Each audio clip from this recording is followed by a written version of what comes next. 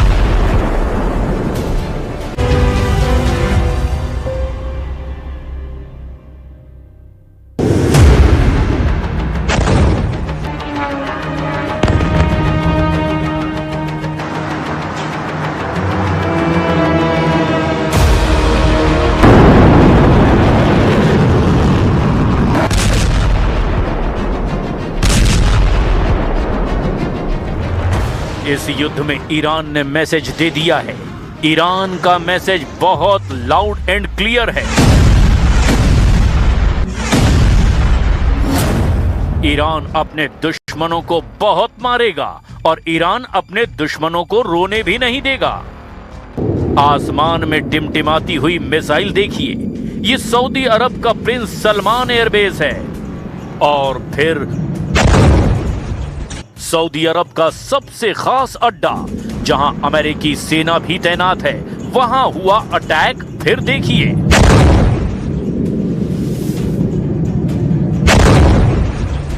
Dubai airport पर हुआ हमला। कामिकाज़े ड्रोन ने हवाई अड्डे पर एक हैंगर के पास किया ब्लास्ट। इस धुएं में इतनी ताकत है कि हर खाड़ी देश में टनों वजन का खौफ पैदा कर सकता है।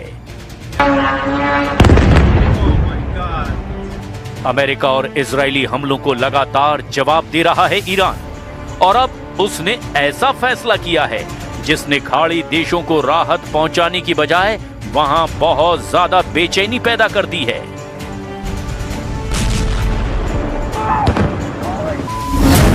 ईरान का फैसला है कि अब वो खाड़ी देशों पर हमला नहीं करेगा, लेकिन शर्त रखी है ये फैसला तब तक लागू रहेगा जब तक खाड़ी देशों की जमीन से ईरान पर हमला नहीं होता।